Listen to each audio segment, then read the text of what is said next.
The palace of Versailles was unlike anything the world had ever seen. Its gardens stretched so far that even the strongest walker grew weary before reaching the end.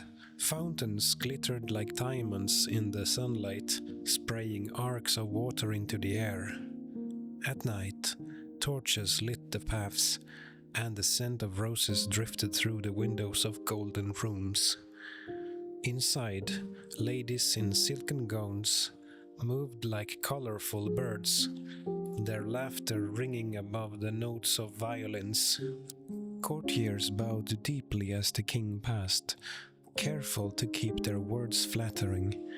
In such splendor, it was easy to forget that only a few miles away, farmers dug at hard soil, their hands blistered and their stomachs hollow. Little children in villages played with wooden sticks because toys were rare. Mothers tried to stretch a small loaf of bread to feed 6 mouths. Fathers returned from fields exhausted only to be met with the sight of unpaid debts pinned to the door. This was the contrast of France in the 1780s, a nation divided between glitter and hunger. The king himself, Louis XVI, was not a cruel man. He was shy, awkward, fond of locks and hunting more than of politics. His queen, Marie Antoinette, adored fine clothes, music, and theater. She was mocked for her extravagance, though she was far from the worst spender at court. Still, her Austrian birth made her suspect in the eyes of many Frenchmen. In Paris, coffee houses buzzed with talk. Men sat at small wooden tables, sipping bitter drinks while arguing over pamphlets. One young man, his hair powdered white, leaned across the table. "Have you read Rousseau? He says men are born free, yet everywhere they are in chains. Chains! That is what we are." Another answered, tapping the paper. "And Voltaire, he writes, against superstition, against tyranny. Can you not see? We must change everything." The air in France was restless. No one could say exactly what was coming, but all could sense that the old world was cracking. When the king called the Estates General for May 1789, villages across France stirred with excitement and fear. For the first time in living memory, common people would send their voices to Versailles. Elections were held in local churches and town halls. Farmers removed their hats as they spoke. Merchants wrote down lists of grievances: high bread prices, unfair taxes, endless privileges of nobles and priests. In many places, people who had never before been asked for an opinion suddenly found themselves holding a quill, scratching out words that might reach the king. At Versailles, the gathering was splendid. The clergy in long black and red robes, the nobility in embroidered coats with glittering buttons, and the commoners in plainer suits, all filed into the great hall. But the imbalance was plain. One vote for the clergy, one for the nobility, one for the commoners. It did not matter that the Third Estate represented nearly 98% of the nation. Numbers meant little when tradition gave power to privilege. The debates grew heated. One day, Abbé Sillet, a priest with sharp eyes and a sharp pen, rose to speak. His pamphlet had already spread far and wide. "What is the Third Estate?" His answer had burned itself into the minds of many. He declared, "The Third Estate is the people. The people are everything. Yet until now, they have been nothing. It is time they become something." Murmurs spread through the hall. Some nobles scoffed, others looked uneasy, but among the commoners, faces lit with hope. Still, the king wavered. He wanted reform, yet feared change. He wanted order, yet could not command it. In his hesitation, the tide of history swelled. On a hot June morning, the doors to the assembly hall were locked. Guards stood firm.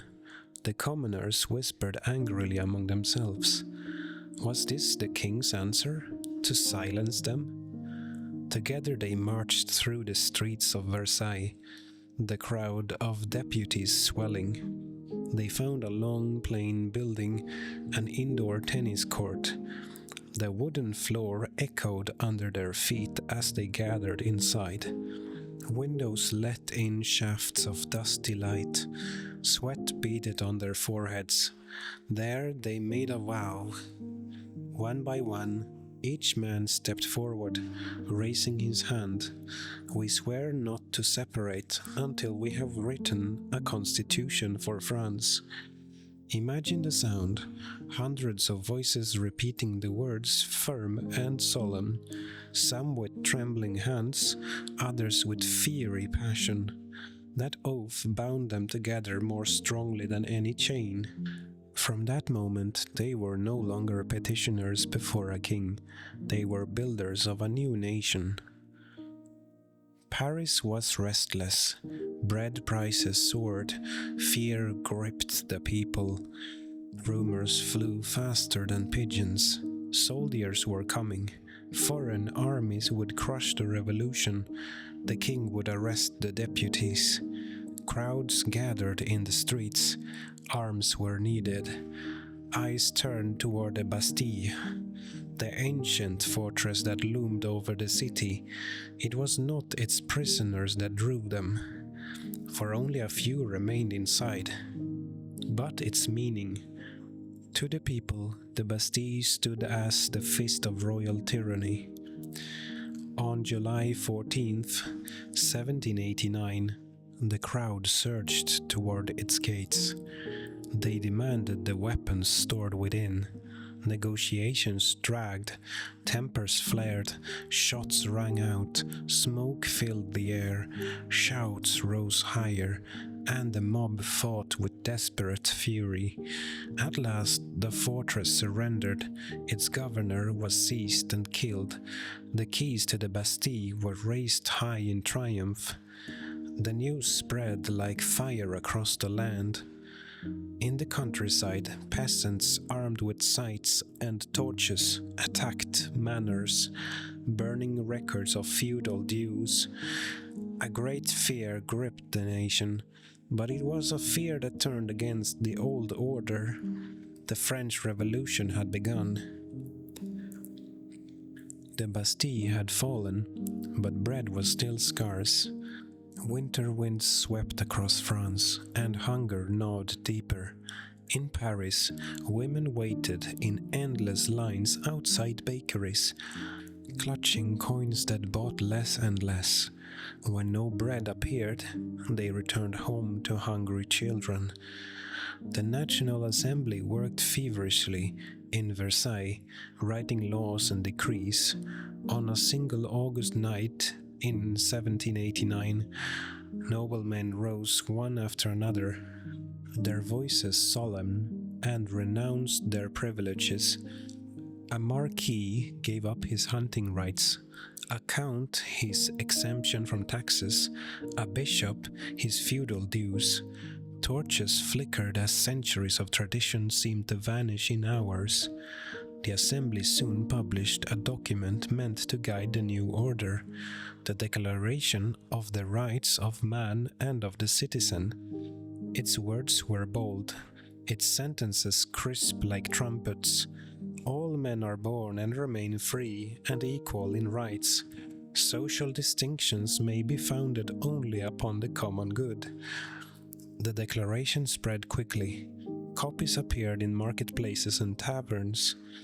Young men read it aloud in town squares, their voices rising. Liberty, equality, fraternity. And yet, for all its promises, the peasants still starved.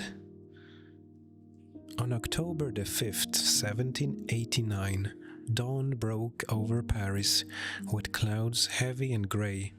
The markets were restless. Women muttered angrily as they saw the price of bread climb once again. Soon their muttering became shouting, "Bread! Bread for our children!" One woman seized a drum and beat it furiously. Others grabbed sticks, pikes, and kitchen knives. Within hours, a sea of women surged through the streets. Fishwives with strong arms, washerwomen with rolled sleeves, young girls shouting, old women limping but determined. "À Versailles!" they cried, "to the king!" The march stretched nearly 20 kilometers. Rain poured, soaking skirts and cloaks, but their anger burned hotter than the storm. As they approached the Grand Palace, soldiers hesitated. Who could fire upon mothers and daughters crying for food? Inside Versailles, Marie Antoinette paced nervously. Once adored as a princess, she was now mocked as Madame Deficit, blamed for the kingdom's debts. Rumors painted her as heartless, whispering she had once said, "Let them eat cake." She had not spoken the words, but the rumor clung to her like a curse. The mob crashed through the palace gates. They stormed the halls, searching for the queen. Muskets cracked, swords clashed, but at last the crowd poured into the royal apartments. King Louis had little choice. He stepped onto a balcony before the crowd, pale but calm. "I will go to Paris," he announced. The roar shook the walls. The queen appeared beside him, defiant despite her fear. For a heartbeat, silence fell. Then someone shouted, "À Paris! To Paris!" And so the king and queen were led back to the capital, no longer masters of Versailles, but captives of the people. The years that followed were uneasy. The National Assembly transformed into the Legislative Assembly. Clubs formed. The Girondins, with their polished speaks, the Jacobins, with their fiery demands, outside the sans-culottes, the workers of Paris, grew restless and radical. Foreign powers looked on with alarm. Monarchs in Austria and Prussia trembled, fearing that revolution might leap their borders. Some encouraged Louis to resist, whispering promises of aid. In June 1791, the royal family disguised themselves for escape. Marie Antoinette wore a simple dress. The king donned a plain coat. They slipped out of the palace by night, their carriage waiting. Horses clattered on cobblestones as they sped toward the eastern border. But fate betrayed them. At the town of Varennes, a postmaster recognized the king from his portrait on coins. "It is Louis," he cried. Soldiers surrounded the carriage. The family was arrested and brought back to Paris under the eyes of silent crowds. To the people, there was no longer any doubt. Their king had tried to abandon them. By 1792, France was at war with Austria and Prussia. Cannon fire thundered along the frontiers. At first, French armies faltered, retreating in confusion. Rumors spread that traitors and aristocrats were sabotaging the cause. In Paris, fury boiled. On August 10th, 1792, crowds once more surged through the streets. They stormed the Tuileries Palace where the king now lived. Swiss guards fought bravely, but the mob overwhelmed them. Blood stained the marble floors. The royal family fled to the assembly, seeking protection, but their crown had fallen. The monarchy was suspended. Louis and Marie Antoinette were prisoners now, locked away in the Temple, a grim medieval fortress in Paris. That September, as foreign armies advanced, panic struck the capital. Citizens feared that prisoners within Parisian jails might rise in revolt and aid the enemy. Crowds broke into the prisons and slaughtered hundreds. The September massacres drenched the city in blood. The revolution, once full of lofty promises, was now gripped by fear. Winter came, cold and unrelenting. In December 1792, the National Convention put Louis XVI on trial. He was charged with conspiring against the liberty of the nation, with betraying the people he had sworn to protect. The courtroom was packed. Deputies sat sternly, papers before them. The king listened quietly, his face pale but calm. He defended himself with dignity, insisting he had always sought the people's good. But the verdict was inevitable. By a majority of votes, the convention declared him guilty. His punishment, death. On January the 21st, 1793, Louis was led to the guillotine in the Place de la Révolution. Crowds gathered, silent and vast. Drums beat a steady rhythm. The king mounted the scaffold. He turned to the people and spoke. "I die innocent of all the crimes imputed to me. I forgive those who are the cause of my death. I pray that my blood may cement the happiness of the French." The executioner bound him. The blade shimmered. With a crash, it fell. The crowd erupted, shouting, "Vive la République!" Yet even in their cheers, many wept. The world of kings had ended. Marie Antoinette lingered in prison for months, watching her children taken from her one by one. Her hair turned white with sorrow.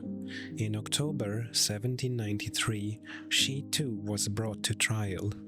Once the most glittering queen in Europe, she now rode in a rough cart, her hands tied, her dress plain. Crowds cheered as she passed, yet some stood silent, remembering her once as a young bride. She spoke little during her trial. When accused falsely of crimes against her son, she raised her head proudly. Nature refuses to answer such a charge made against a mother. On October the 16th, she mounted the scaffold. She stumbled once, accidentally stepping on the executioner's foot. "Pardon me, sir," she said softly. A moment later, the blade fell. The revolution had consumed its king and queen. The execution of Louis XVI shocked Europe. Kings and queens everywhere trembled. If the people of France could rise against their monarch, what would stop their own subjects from doing the same? Coalitions of foreign armies massed on France's borders. Austria, Prussia, Britain, Spain, all swore to crush the revolution. Cannon thundered, drums beat, muskets fired in long rows. French soldiers, many still farmers in tattered boots, marched to defend their new republic. Paris became a furnace of determination. Men shouted, "To arms, citizens!" Women sewed uniforms. Children collected scrap metal for bullets.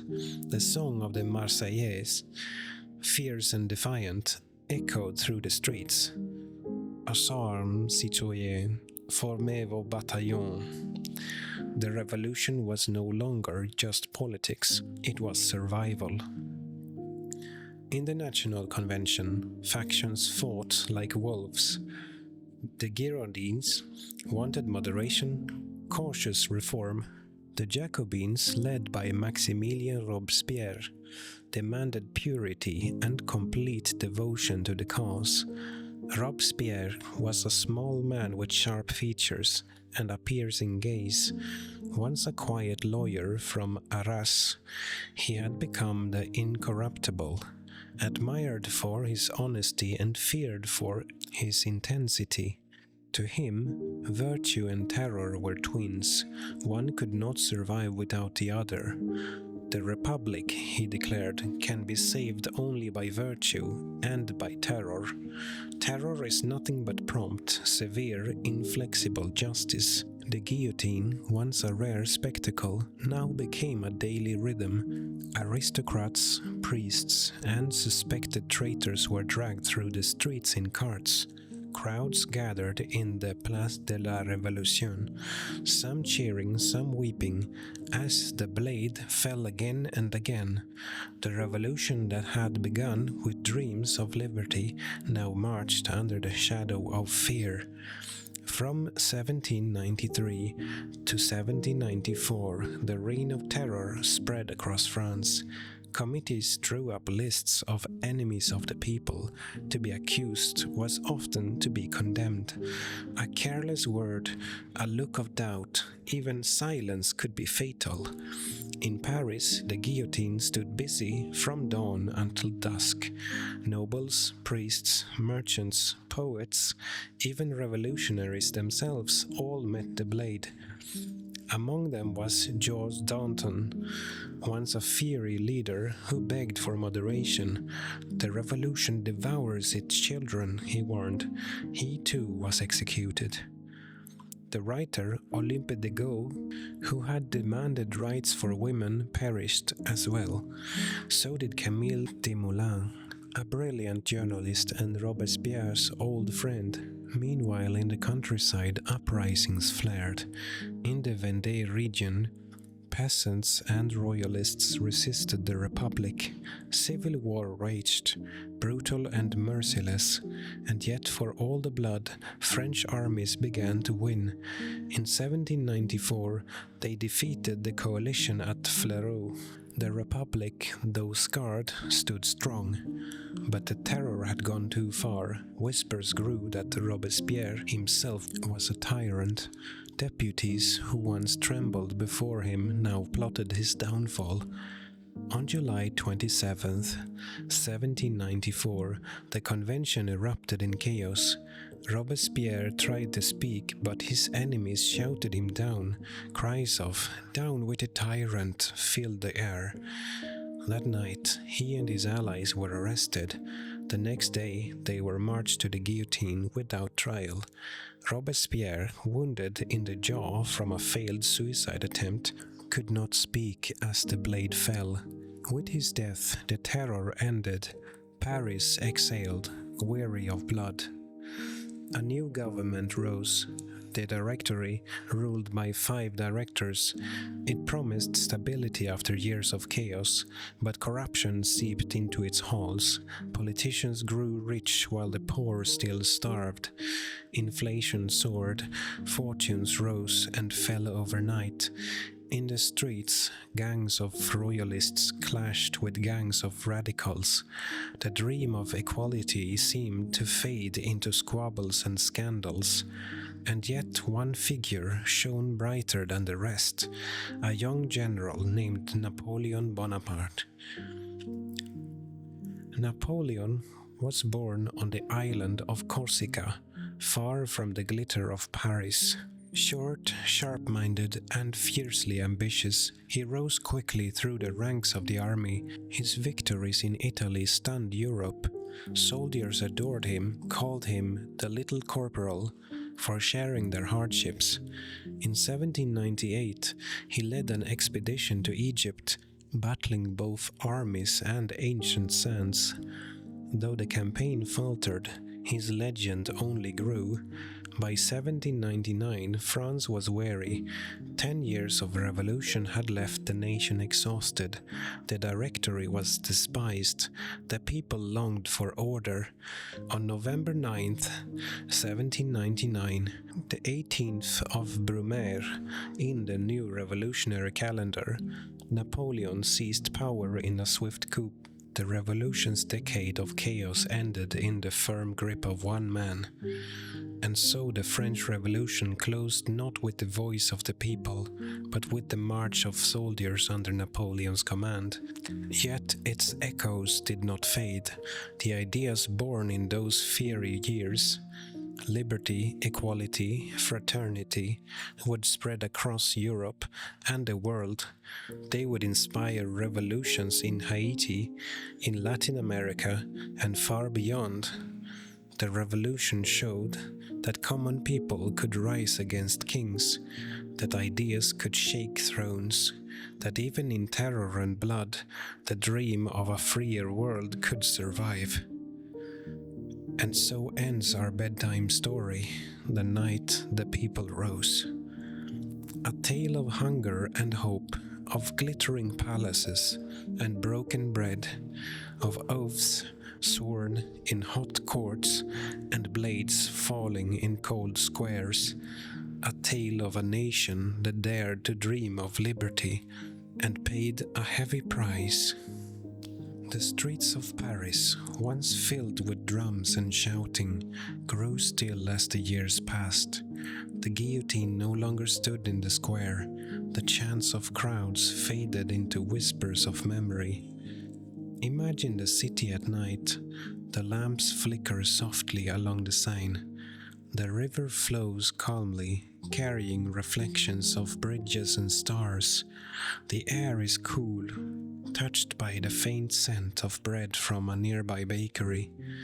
Somewhere a mother hushes her child to sleep.